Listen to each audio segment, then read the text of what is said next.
Shri Ram, Jai Ram, Jai Jai Ram, Om. Shri Ram, Jai Ram, Jai Jai Ram, Om.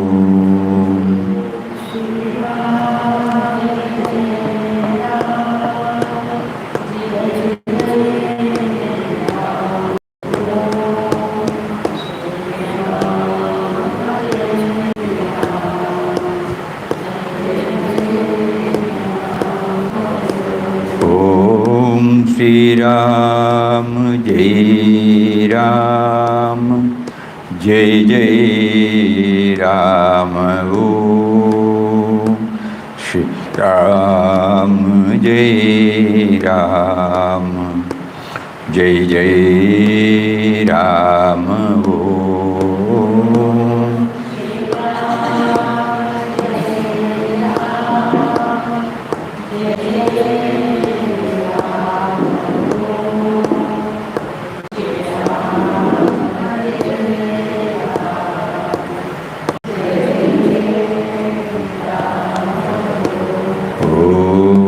Shri Ram, Jai Ram, Jai Jai Ram, Om.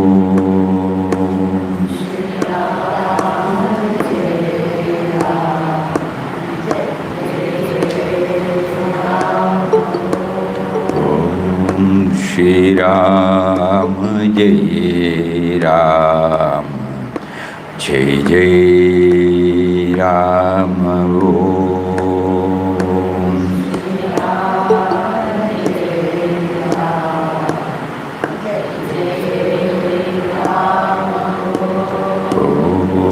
Shri Ram, Jai Ram, Jai Jai Ram,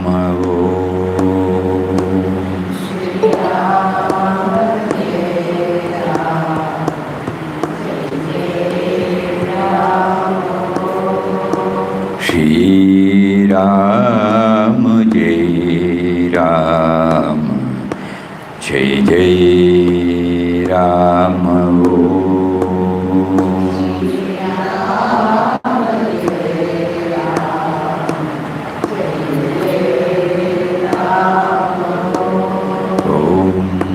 Shri Ram, Jai Ram, Jai Jai Ram,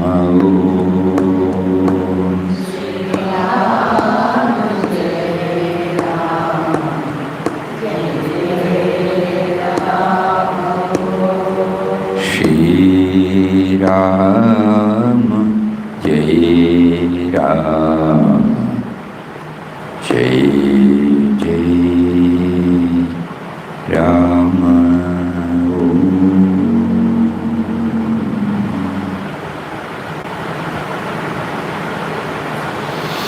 Om Shri Ram, Jai Ram, Jai Jai Ram. Hari Om to everybody. Hari Om Swami. Hari Om Swami. Pranam Swami. Pranam, pranam. Yesterday, when we were reading Vinobaji's few words on Nirguna and Saguna Bhakti, the last portion we could not read due to paucity of time. So we will read that and get back to IQG text again. Lastly, I want to say that it is not easy to clearly distinguish between Saguna and Nirguna. What appears Saguna from the one angle may appear Nirguna from another angle. In Saguna worship, a stone idol is looked upon as a symbol of God. But it is in the mother and in the saints that divine consciousness is clearly manifest. Wisdom, love, tenderness of affection are palpable in them, conspicuous in them. Still they are not worshipped as the idols of the Lord. Instead of serving the people full of consciousness, instead of seeing Saguna, God in them, God is seen in an inanimate stone.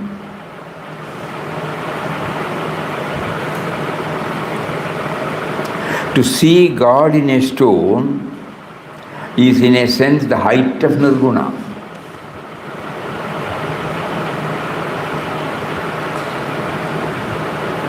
It is easier to see God in the saints, the parents, the neighbors, who can be seen to have wisdom, love or altruism. It is far more difficult to see God in a stone. Still, we worship the same stone idol. Is it not verily the form of Nirguna worship? On the other hand, one feels that if God is not to be imagined in a stone, where else can we see Him? This is most important. On the other hand, one feels that if God is not to be imagined in a stone, where else can we see Him? A stone is the most appropriate thing to become God's symbol, as it is unruffled, unmoved, peaceful and undisturbed under any condition.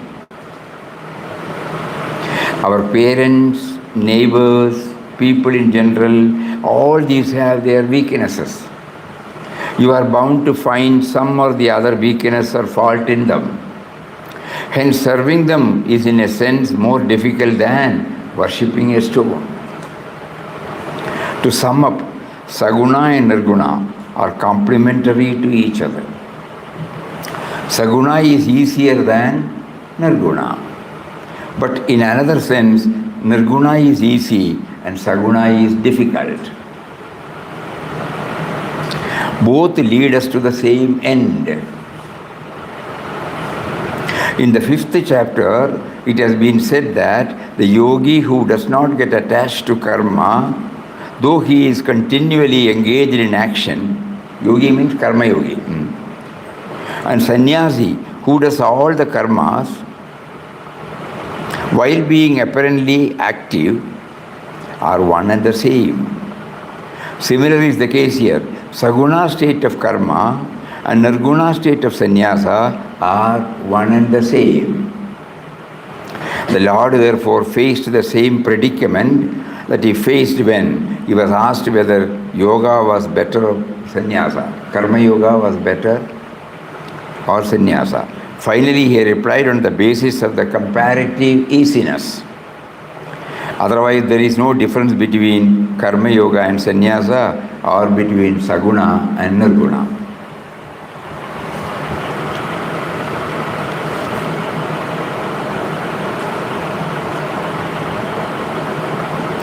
we are trying to understand this Saguna Nirguna because we are under the impression, or we have been under the impression, that bhakti deals with the Saguna aspect, jnana deals with the Nirguna aspect. So here we are trying to understand that bhakti and jnana are intertwined.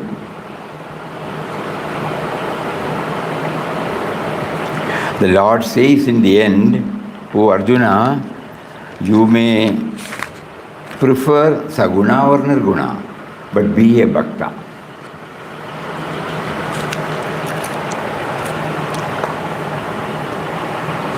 And then he defines in the 12th chapter, who is my dearest devotee. If we go through the last 8 slokas, we will find nowhere he mentions about the traditional form of worship.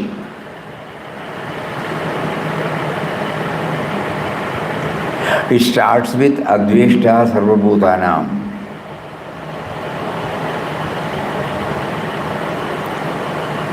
Everything is value, value, value. Malice towards none, compassionate towards all, friendly towards all, free from possessiveness, free from the sense of agency. Be equal in pleasure and pain. Always feel contented. He is full always.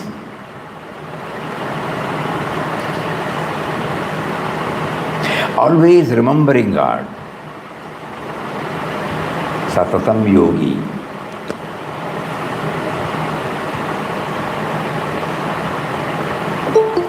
Well rooted in the Atma. And finally he says, those who have surrendered everything to me, Yomad Bhakta Samepre. So here also in the 12th chapter, Lord Krishna elaborately mentions. So who is my dearest Bhakta? But when we go back to our own life, we find worshipping an image or a photo, repeating the glories of the Dishta Devata, offering flowers, conduct a Dravya Puja or Manasa Puja, where we find, we are not seeing the image, we are not seeing the photo, we are seeing him whom we are worshipping. We first do the superimposition, avahana. He is seated within. We are superimposing him on that vigraha or photo. Then we do the puja.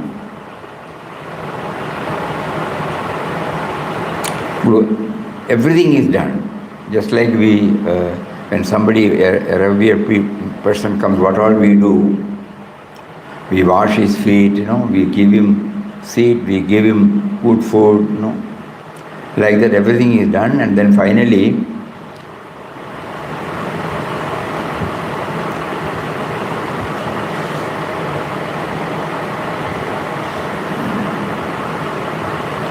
he is taken back to the original source. Yathasthanam pratishtapayami. First we say avahanam dhyayami avahayami. Then we say yathasthanam pratishtapayami. So he is here to enjoy the sweetness of worshipping him. I am superimposing him on that idol and doing everything, and finally he is taken back from the photo and put back. It is excellent, it gives, whatever it may be, it gives a lot of joy. This is our base. This is our starting point. And then when we take to Bhagavad Gita reading, and when we come to the 12th chapter, and we find nothing of this is mentioned there, then we combine what Papa has said, that while chanting Ram Nam, he said,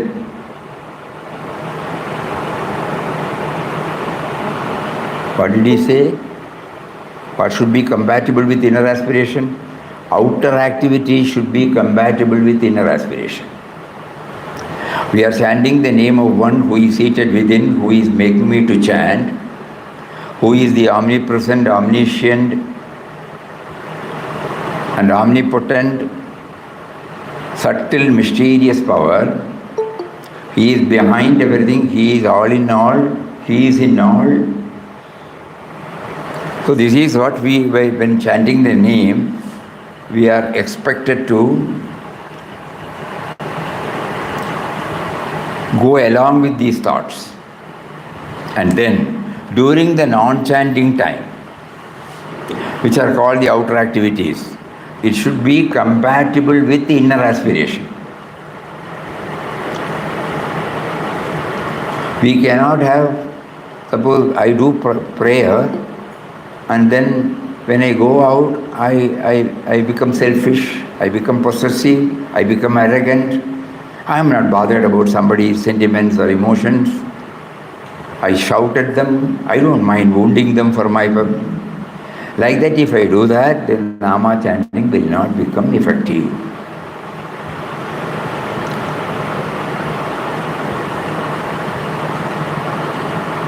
So, in order to ensure that we don't slip into this thing, the Lord does not say that you should not do all these Saguna worship, but when we come to the 12th chapter, all human values, spiritual values, social values,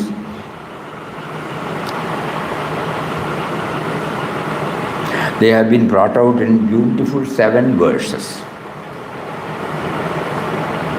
So we get a clear picture.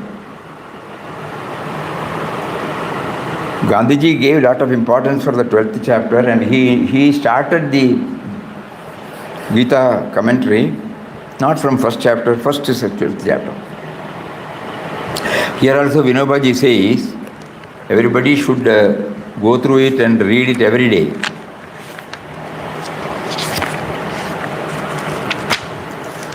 He says, then the Lord described the characteristics attributed to Bhakta. The nectar may be sweet, but we have never tasted it.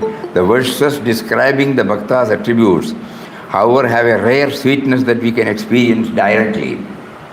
There is no need for any imagination. Like the verses describing the attributes of Sthita Prajna, these verses too should be read daily, reflected upon, ruminated over. We should try to imbibe these attributes bit by bit and go on enriching our life. In this way, life should be gradually led towards the Lord.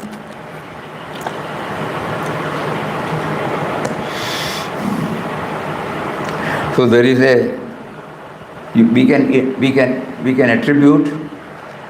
He says, Mayarpida manobuddhihi yomad bhakta samepida. Mayarpida manobuddhihi. Mind and intellect you have surrendered up to me. Such a bhakta is dear to me. Throughout the 7 words, we will never find anything that we offer. We call it as puja, Normally we understand as bhakti. It is purely jnanottara bhakti. Why Papa wanted this to be again and again and again hammered on? It is because it is that one which is there throughout these 37 chapters.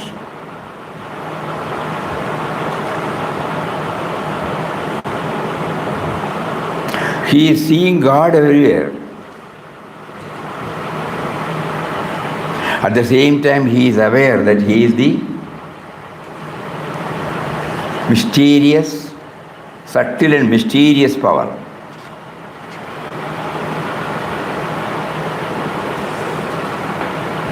That pervades and sustains the whole universe. Birthless and deathless is He. He is present in all things and in all creatures who only appear as separate entities due to their ever-changing forms. To wake up from this illusion of forms is to realize at once the unity or love of Ram. Love of Ram means love of all beings, all creatures, all things in this world. Because Ram is in all is in Ram, Ram is all in all. So before IQG starts, the chapter 1 starts, Papa defines the Ram so that we should have the clarity, when we chant Ram Nam, when we go through in quest of God, because only the word though he first used great void, then everywhere he uses only Ram.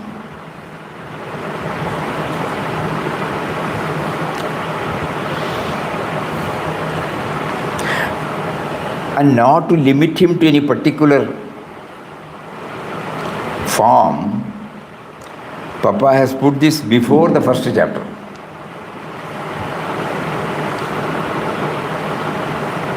Nirguna Nirakara Nirvikara Shashvata Ananda Swarup.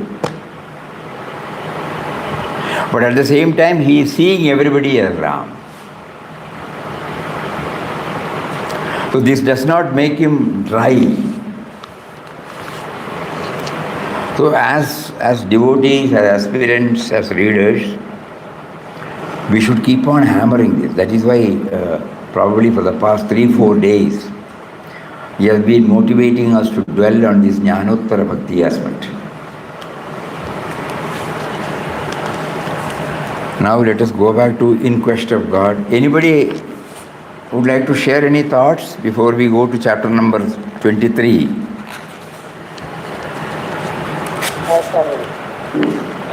Swamiji, Ram is in all in all. That is like Ram is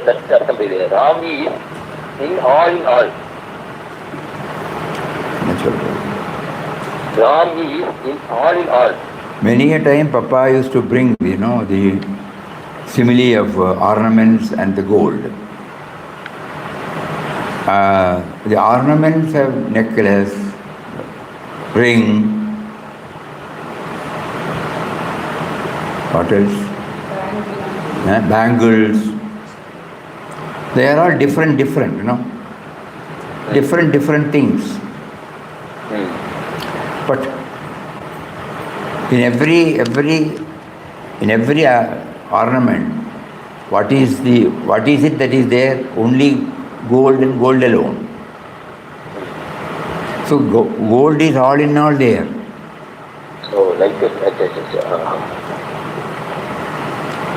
There may be so many pots made out of mud. But looking at the pot, we may say this is a beautiful big one, small one. So many distinctions will be there. But the essential thing, mud is there and mud is all in all there. So similarly, he is in us, he is in everybody. He is in the form of life force, he is in the form of awareness, he is in the form of intelligence. He is in the form of Sat, he is in the form of Chit, he is in the form of Anand. So that is our sadhakas. Sadhaka's main job is, when this question comes, so far we have only seen as separate.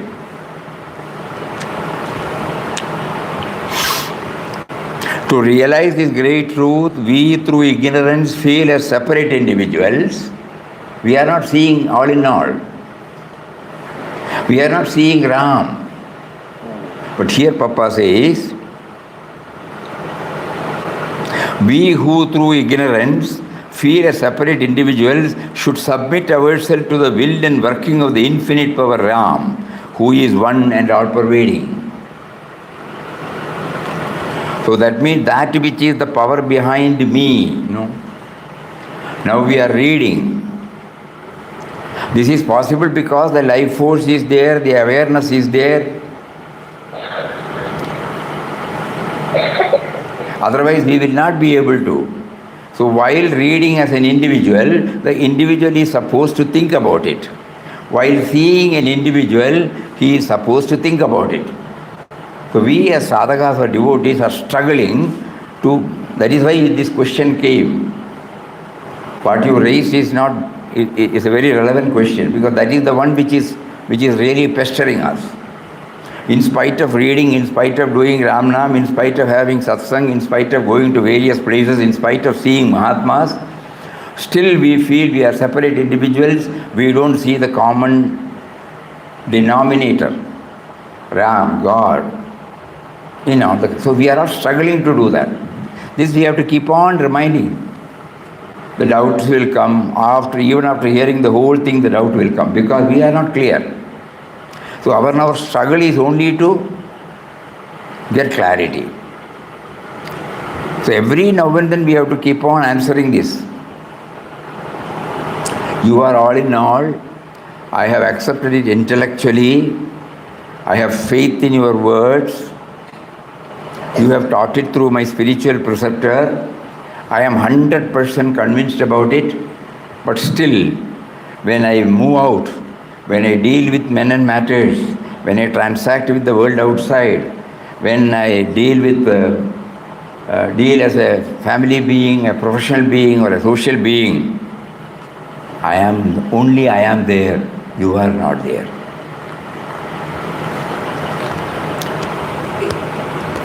Why are you hiding? Why are you not making me aware?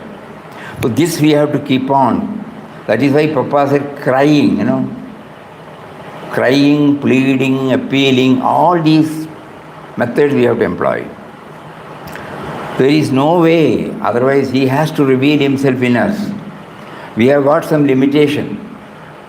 He gave us a long rope to live as an individual, and one fine morning he took us to a spiritual preceptor who made us aware that he is within us. And then we try, we fail, we try, we fail, we try, we fail. So the hammering is going on. We have to keep on asking. That is why every now and then he is prompting us to read this, O Ram, the truth, the love, the goal of human perfection. All hail, all hail. Because this is the quintessence of the entire realization of God. In such a simple word, because he doesn't use any traditional words. Aham Brahmasmi, or something like that, no. Or the 4 Mahavakyas. Prajnanam Brahma, Ayamatma Brahma, Tattvamasi, Aham Brahma. All these things he doesn't repeat. He is talking to us so that we can understand this language. To strive to approach and understand Ram is to recede from the world of vanishing forms, because Ram is the only truth, the only reality. Ram is a subtle and mysterious power that pervades and sustains the whole universe. Here also, he has put us in a very, very difficult position. Rest of the things we can understand because it is an object. Here it is not possible. In the case of electricity, it is also not palpable. It cannot be brought and shown. This is electricity. Like this is the mic, this is the laptop, this is the mobile phone. Like that we cannot show what this is electricity. But electricity, the presence of electricity can be felt only through the gadgets. Similarly, Ram is like that mysterious power, is like that electric power. And then he can be seen only through his creation. Instead of gadgets, he is his creation. That is why Papa said, so that we will understand. To serve the creation is to serve the Creator. To love the creation is to love the Creator. He put it in a simple word. To love all is the true bhakti of God. To serve all is the real worship of God. All those things we have understood. Still we are separate,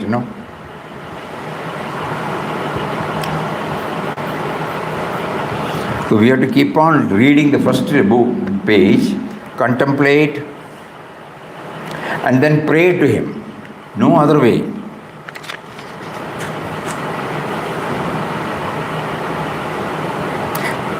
The heart's cry.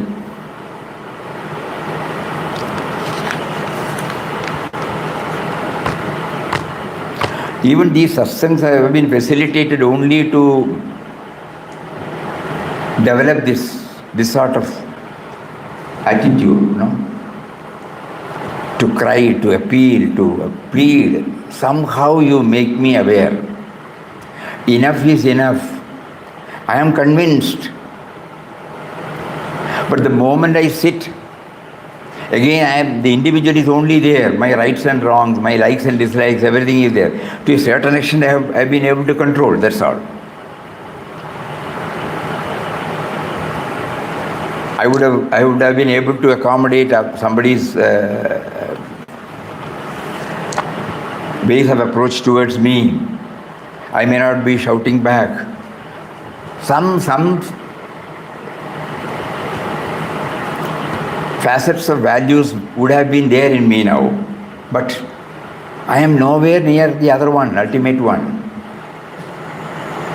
I don't want to satisfy myself. You provided me with the various opportunities to meet the Mahatmas who have scaled the heights. You took me to various places where those Mahatmas lived. You made me to undergo so many disciplines. Everything has been gone through or are going through. But where am I now? Still you are separate. Still I don't see you in other creation.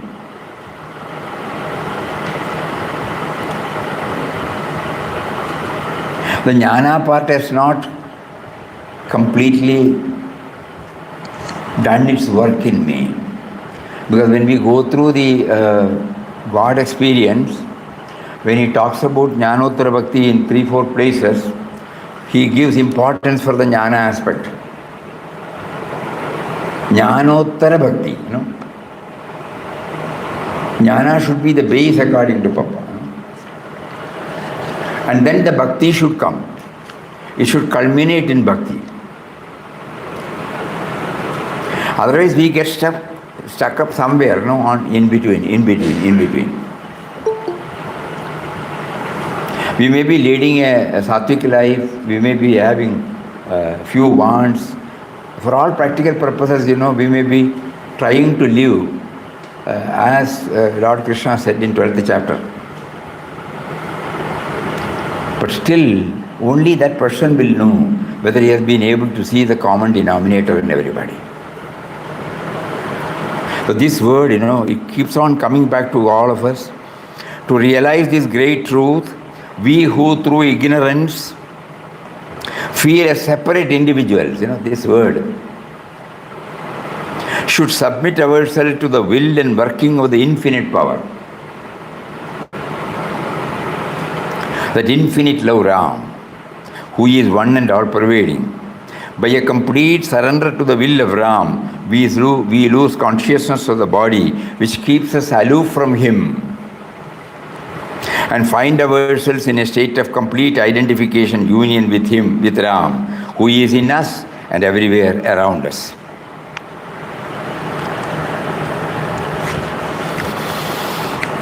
Anything else before we go to 23? Chapter number 23. It's a long time we have not opened the book IQG now.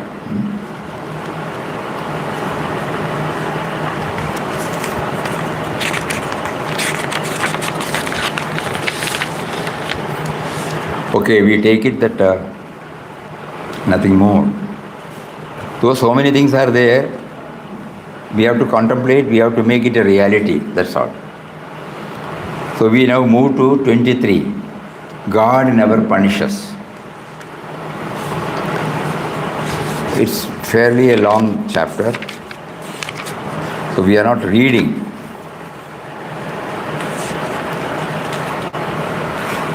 Papa was with Mahadev Prasad, and somehow, God made Papa to hear about Kedarnath, Badrinath. So naturally, he took it. That Ram prompted and the resolution was sealed that he should visit these shrines, however difficult the path that led to them. His health condition was so bad. He was in Jhansi. Jhansi to Himalayas is quite a long journey. So everybody said, please. So here Ram not only gave, here Papa says, there is a dialogue again addressing Ram. Ram has given his fiat and Ramdas obeys, placing full trust in him. The burden is on Ram to see that he is taken care of. Even if his body were to drop off at the will of Ram, he would not grumble. He will then be Ram's entirely. Go he must.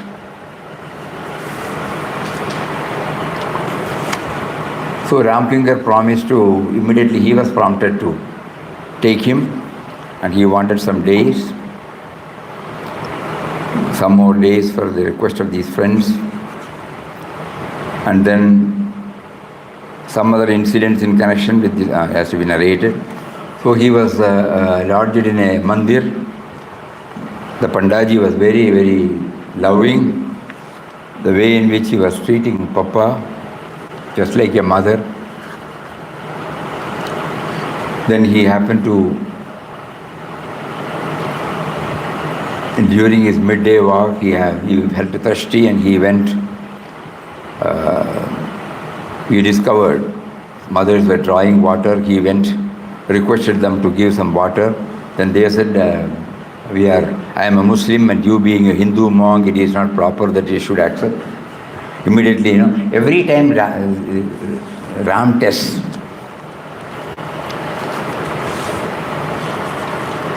Ram provides guidance through Swadhyaya and Satsang, which is stored in our memory. At the appropriate time when we experience some situations, he wanted to see whether Papa would connect these teachings with events and conversations and consider to be his guidance. But this is one of the points, It's not a casual thing. Normally we say, he made a comment about it. No, Papa doesn't treat it as casual. When somebody made a reference about Himalayan journey, he feels that Ram facilitated him to give this idea into the mind of Ramdas. He is not treating it as a casual conversation between A and B. And then Ram again tests through the same friends that his body is weak, he should not undertake something like that, to check up whether he is persevering, whether his surrender to him is total. Finally, he reveals, if it is Ram's command, the onus is on Ram.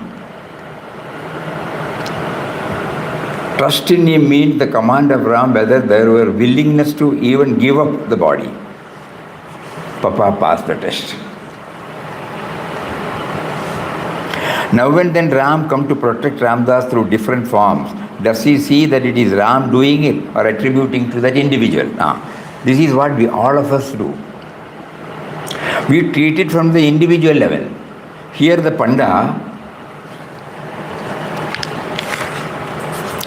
he said, observing one day Pandaji, who was treating him as a child, warned him thus, "Look here, Maharaj, you are every day going out at midday and wandering about in the hot sun.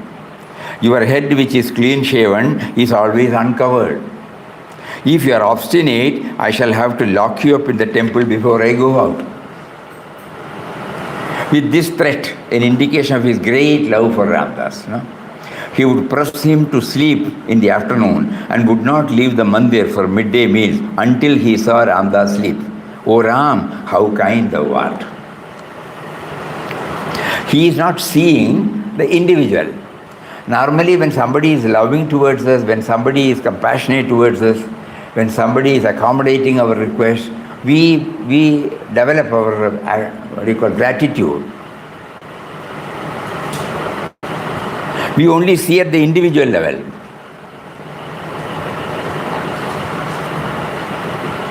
These are all some of the tips he is giving, how to see the common denominator in everybody. Though Pandaji was giving this, he was seeing Ram, oh Ram, how kind thou art. Some tips for all of us. Even while we reciprocate at the individual level, at our heart we should feel it is the all-loving God who has done through him.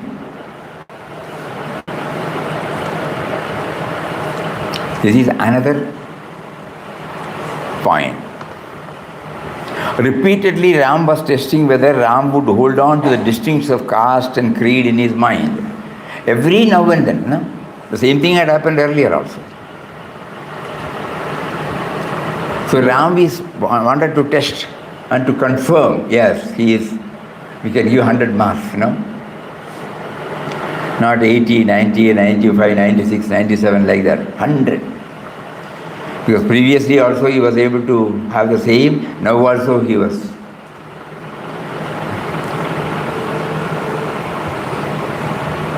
By watching the way the water was given, does Papa observe the sentiments of the lady who is trying to ensure that she does not touch? She drew the water and from the vessel itself she was pouring. It shows how meticulous the lady was, Though he was he did not feel bad or he did not feel otherwise to receive the water from her hands, that lady had the magnanimity, or what you call the generosity, or God gave that generosity in her. Even though he has said so, I should ensure that he is a Hindu monk to be revered, so I should not touch the water. Today morning we were sharing with somebody, yesterday. When we were studying, in our class, only 2 or 3 people were pure vegetarians, 3 or 4 people. Rest of them they may take non-vegetarian also. But when we open, during the lunchtime when we open, none of them will come and sit with us.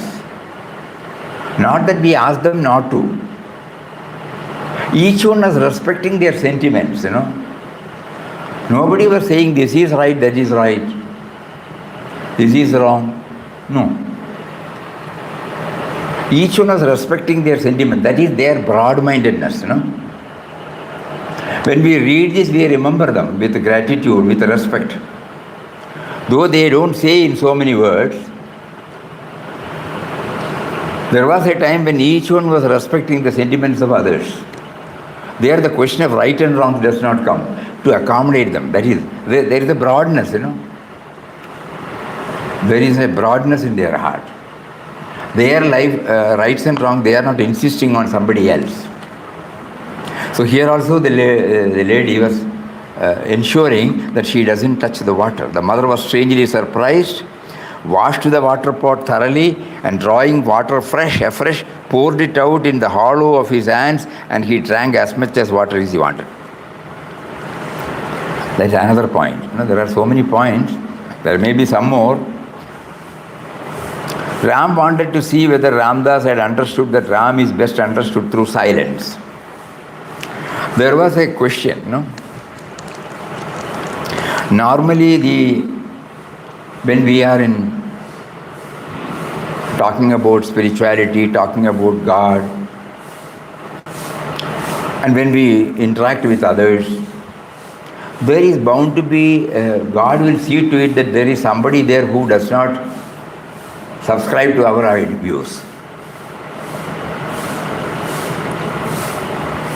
For the sake of argument, God will make them to put up something and watch us. The same thing happened here.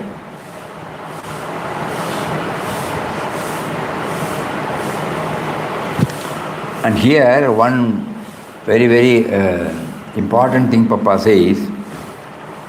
Somebody asked, who are you? Then somebody said, the other man, Papa said, I am Ramdas. Then he said, no, you speak a lie here. You are Ram himself. When you declare you are Ramdas, you do not know what you say. God is everywhere and in everything. He is in you, and so you are. He confessed it right away. True, dear friend, God is everywhere, replied Ramdas. But at the same time, it must be noted that God is one. And when He is in you and everywhere around you, may I humbly ask you whom you are putting this question? After reflecting for a time, the friend was driven to say, well, I have put the question to myself.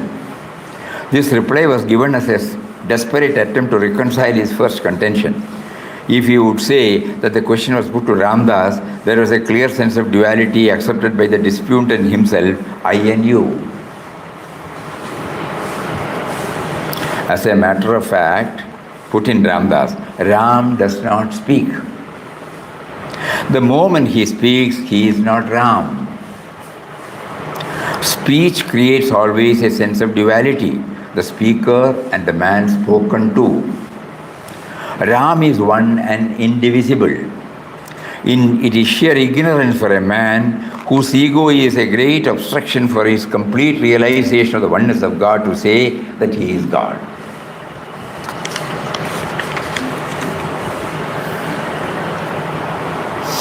The moment he speaks, he is not Ram. If you only take out that, a lot of confusion will take place. But Papa himself clarifies it beautifully. So even in the non-dual, the duality is there. Even in the dual, non-dual is there. No? Though he is the all-pervading, there is duality. He says, speech creates always a sense of duality, the speaker and the man spoken to. Ram is one and indivisible. So every now and then Ram is testing him whether he got stabilized, grounded in that all-pervading nature of Ram, and at the same time seeing him in the varied manifestation. This is the most important thing. To see that he is the common denominator in everybody, but at the same time to accept the varied manifestation that separates one creation from the another. Whether he has got the clarity, Ram puts in to test.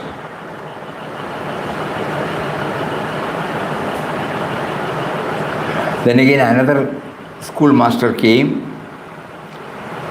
and he started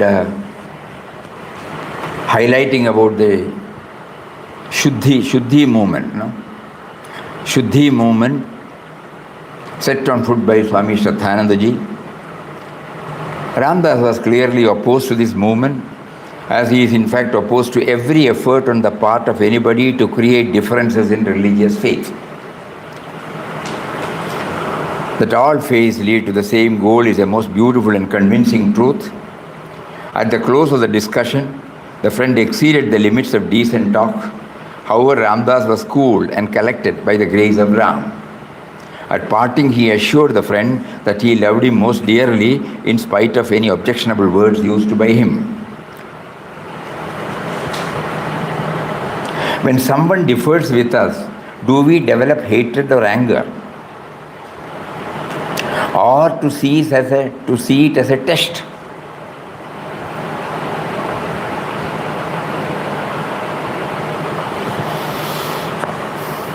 And we know what happened. Next day, about the same time, this friend came again in a great hurry. He could scarcely talk.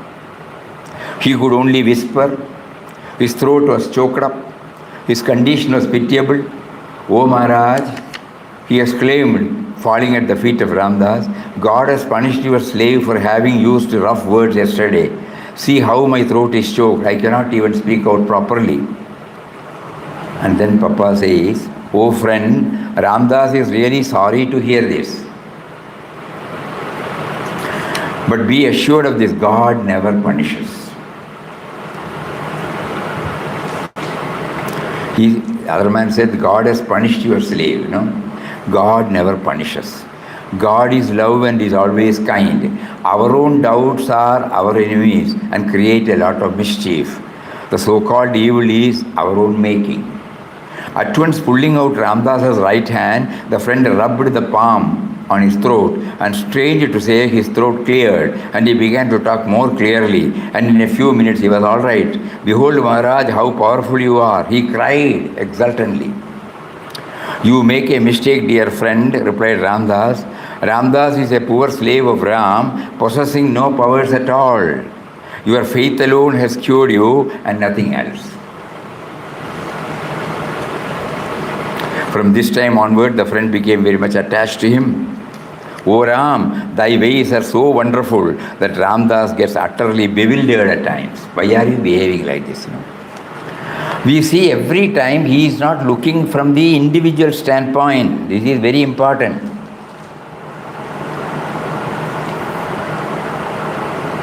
Though that is the stepping stone, as spiritual aspirants or as bhaktas, Papa is showing us, you always try to connect up with the higher realm, not at the individual level.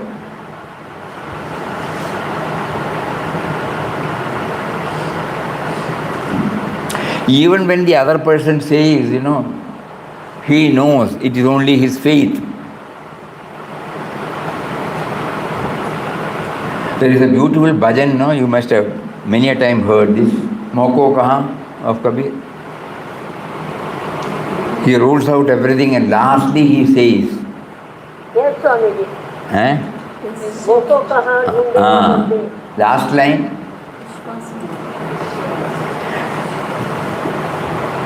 I don't remember. I am not here, I am not there, I am not here, I am not there. Finally he says, I am there in the form of Vishwas. Faith. It's a beautiful bhajan. So here he says, your faith alone has cured you and nothing else.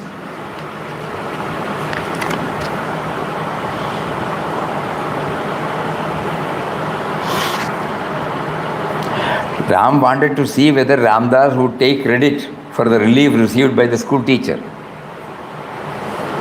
Ram was placing before, see, every time we try to see Ram is testing Ramdas, Ram is testing. So that later on slowly we put ourselves in Papa's place and whatever he has been doing in our life is also a test. In spite of the fact that we have failed, in our, what is called progress report. All are with red. I don't know now that the practice is there. In our days it was there. In the mark list, if it is below 35, the red mark will be there. Though many of us have only this red mark, still Ram, who is seated within, does not lose faith in us.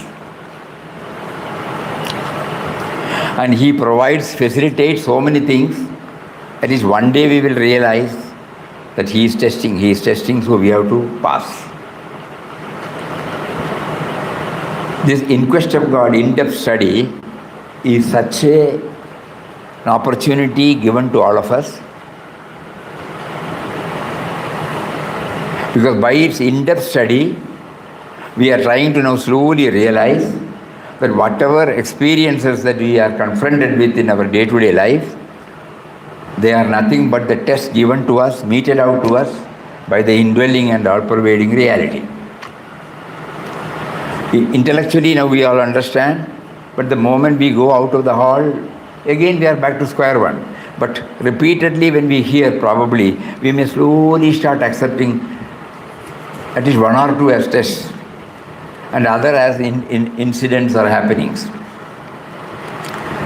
And Papa will be happy with that. At least you have started accepting now.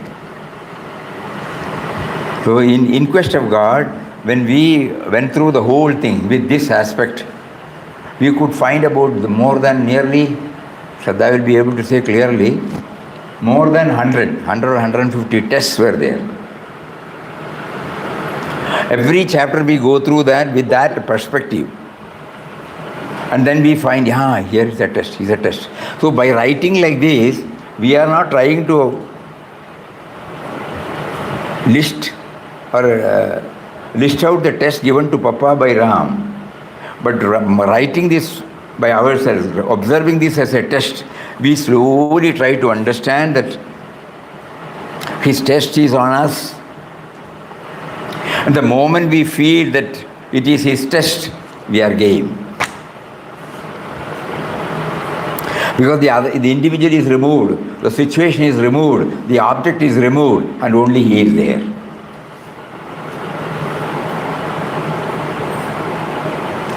From 3rd chapter onwards up to this 23, now if you go through on a review, we will find how many times, he is acknowledging, "Oh Ram, how loving you are. Oh Ram, you have provided this. Oh Ram," like that, he keeps on telling. We take it as a test given to him. That is why he is made to repeat these words. Even at this particular experience, he says, "O Ram. O Ram, thy ways are so wonderful," that Ramdas gets utterly bewildered at times. And then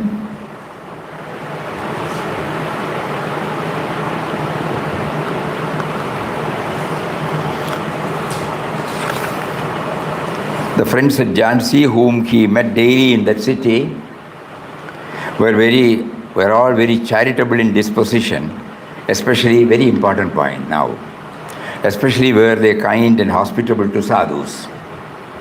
When he was living with Mahadev Prasad, he found his friend a pattern of charity and humility. Mahadev would never send away a hungry man from his door without feeding him. He would forego his own meal to satisfy a hungry man. His heart was so soft and so tender. Mahadev's humility was exemplary. Ram certainly gave Ramdas. Here again you see that, no? Ram certainly gave Ramdas the society of this friend so that he might know what true charity and humility meant in actual practice. In day-to-day life, Again he brings the Ram dimension, not the individual dimension.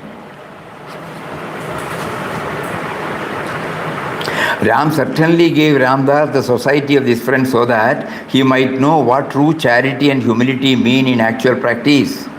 Ramkinkar, the young friend who accompanied him on his pilgrimage to the Himalayas, made it a rule to utilize about 10% of his salary for charity. This is really a beautiful hint for all. While speaking of charity, the ideal of charity followed by the householder in North India is indeed very noble and lofty. The ideal of the ancients, that the householder has no right to exist as such if he does not share his food every day with a hungry man of no means, such as a beggar or a sadhu. In fact, it is declared that a man assumes grihasthashrama with the specific object of carrying out this noble ideal. There are found some grihasthas who would not wait for a guest to turn up, but would go seeking for one in the streets, in temples or in dharmshalas. Such is the piety of the householders. Ramdas's experience in southern India was also full of incidents in which charity played a most laudable part. In fact, the whole of India is a great land of charity. So through that he is giving us a hint,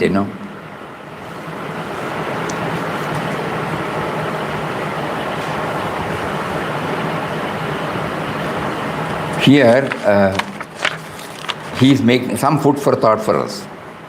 By making Ramdas witness the actions of Mahadev Prasad and Ramkinkar, Ram was seeing whether Ramdas was becoming aware that an individual exists because of the society, or an individual cannot exist without the support of society.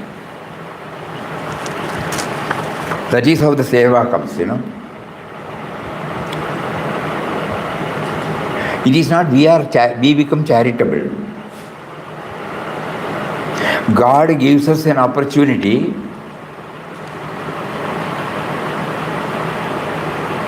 to share whatever we have with others. Initially, it may be from the individual standpoint, but later on we realize that God has chosen me, The field we cannot create, a hungry man we cannot create, but a hungry man comes to our doorstep. And he at the same time kindles within us in the form of compassion to give him the food. And the food is also provided, food. We ensure that something is there. We immediately rush up and see what is there. So instead of treating it as a charitable act at the individual level, Papa is making us to think that we are part and parcel of the society. So if somebody is suffering, if we are really on the spiritual path, we should feel the suffering as our own suffering. That is why, and in one instance, Papa said, when you are compassionate, you play the part of God. When you are compassionate, you play the part of God. Because compassion is, you feel saha anubhuti, in Malayalam we say. The same feeling we have in others. If I am hungry, how will I feel? The same feeling comes when I see a hungry man. That is what is called compassion, and that drives me to do something, to part with something I have. Even in the papers we will find, somebody jumps or something. Somebody slips and they jump either in a well or in an ocean. Immediately somebody forgetting about everything, they also jump to save him. They become one, The absence of otherness in one form is called compassion. So we now become aware that the hungry man came to our doorstep because God provided me an opportunity to know what compassion is. Otherwise, how will I know? It may be in the text, I may be reading the text, and by reading the text, I will not develop compassion. Even if I read books and books and books on compassion, it will not, because it is not coming from our intellectual knowledge. It is purely coming from the seat of feelings. So, in the last chapter, Papa is now bringing out this point so that all of us will start thinking about it. There may be many incidents where God is providing us so many opportunities to share whatever we have. And even at times when we don't have, He makes us to feel, something should be done. Normally we attribute it to individual to situation, individual to an object.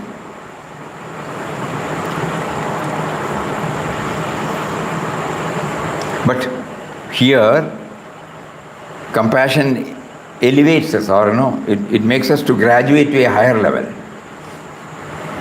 After the act is done only you realize that you had compassion in your heart. Or somebody says you are so compassionate. As a devotee, a true devotee, we don't take credit of it because it is God. As an individual, no.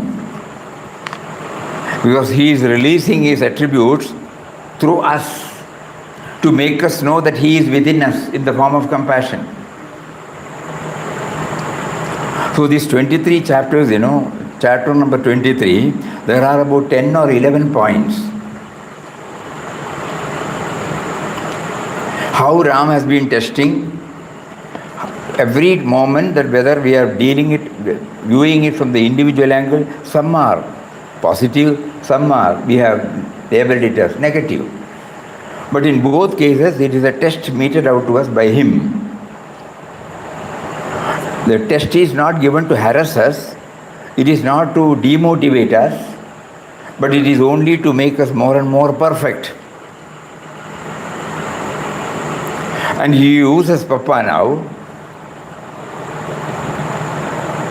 And he made him to write this book. He gave us the intense desire to make an in-depth study. When we see everything in their chronological order, we find God has been trying in spite of our indifference. Unknowingly, we are indifferent to whatever He prompts within. In spite of our indifference, God keeps on trying with us to make us pure. So even this 23, chapter number 23, gives us more than 10 or 11 points by which the all-merciful Lord of the universe, who is seated within us, who is seated in everybody, is trying to make us go forward. So let us all try to feel that, yes, He is holding our hand and He is telling us, through the words of Papa, He is telling us that He is there with you always. And only to make you aware, He is putting you on various tests. Let us all try to remember, keep this in our mind. And of course, we need His grace, nothing but grace. And it should come from the bottom of the heart. So we try to plead, to appeal, to cry, to weep, in whatever form, to pester Him. Okay. Somehow. You are within me, make me realize your presence. Please, please, please. My baggage is so full, I am unable to unload it. You should help me to unload it by making me aware that you are there, not my so-called intelligence, not my so-called experience that is guiding me or leading me. You are there, you are there, you are there. Why don't you please give me one chance? Like that we develop that prayer of our own in our own language, a pleading in our own language, and then try to eke out the maximum benefit out of it. Hari Om. Anybody who would like to share anything on tomorrow, we can have it. Now already it is 5:05. Om Shri Ram Jai Ram Jai Jai Ram Om Shri Ram Jai Ram Jai Jai Ram Om Shri Ram Jai Ram Jai Jai Ram Om Shri Ram Jai Ram Jai Jai Ram Shri Ram Jai Ram Jai Jai Ram Om Shri Ram Jai Ram Jai Jai Ram Om Shri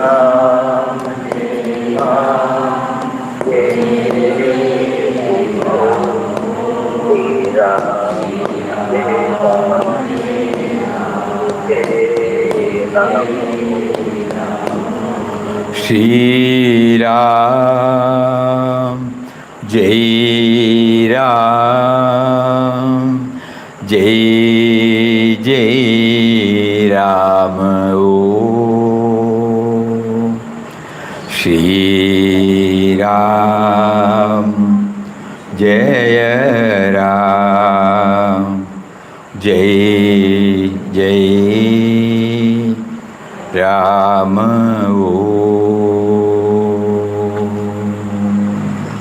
Hari Om Om Shri Ram. Hari Om, Hari Om, Hari Om. Namaskaram, Namaskaram. Pranam Swamiji. Pranam.